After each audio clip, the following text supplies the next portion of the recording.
I had only been a freshman for 6 weeks when I was forced to transfer schools. Some white kids from school saw me walking my three-legged dog with some friends who were Asian and tried to take her from me, all while asking racist questions about what happened to my dog's missing leg. When my mom complained to the school, her response was, "Boys will be boys." My mom immediately demanded I be transferred to a new school. She got her way, and soon I left the old buildings of Clovis High for the brand new structure that was Clovis East High. The school was so new, it was only populated with freshmen, meaning we'd be the first graduating class. Not having any upperclassmen around made me feel safer. Plus, there were more electives to choose from, one of which was debate. My mom always said that I could argue with a lamppost, so I eagerly joined.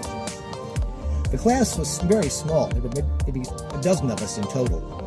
It felt more like a club than a class I had 3 days a week. We had 2 teachers, and they were a couple. They had met doing debate as teens and were ready to spread their knowledge to the youths.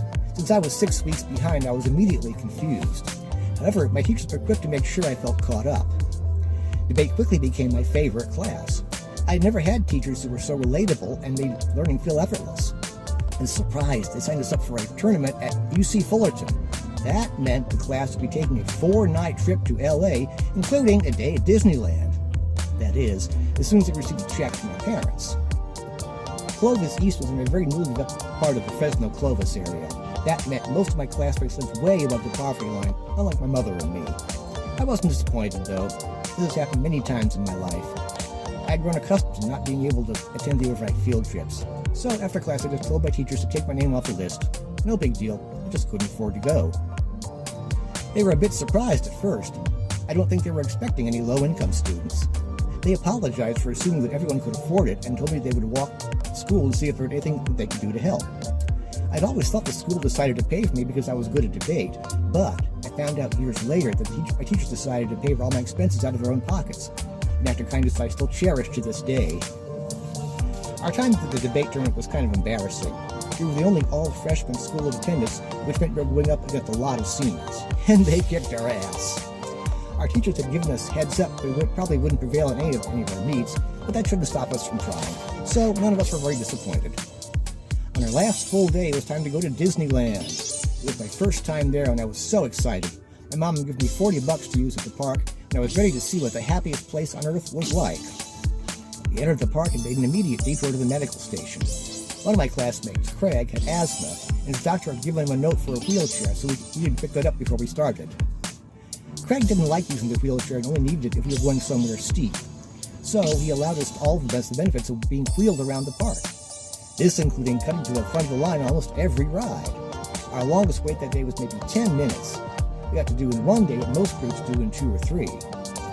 At one point we got on the train that goes around the whole park and mistakenly got off at the front of the park, which had 0 wheelchair accessibility at the time. My classmate Christine had been taking her turn in the wheelchair. Not wanting to come across as frauds, we decided to carry her down the stairs in the wheelchair. Looking back, I don't understand how she wasn't more scared. She was being carried backward down 100 stairs by puny freshmen. I know we are some poor families with some hilarious Disneyland stories. We called it a day and went back to the hotel rest before heading home the next day. I had apparently pissed off my classmates and become the pariah of the group.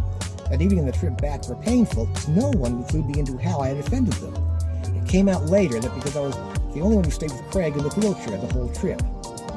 They felt that I was hogging all the front of the line experiences while everyone else was rotating. In reality, I just wasn't paying attention. I was too busy having a blast. Everything blew over and life returned to normal, at least until the end of the year. I'm still close to one of those classmates, Keaton, but the rest have all filtered and fluttered away into their own lives. One is a hardcore Trump supporter now who I had to block. But the experience with them, especially for a poor kid on food stamps, is one of my fondest memories. It happened right before my teenage life took a turn for the worse. It was the last bit of childlike innocence I truly had. I've been to Disneyland one other time with an ex-boyfriend and his family on their annual trip.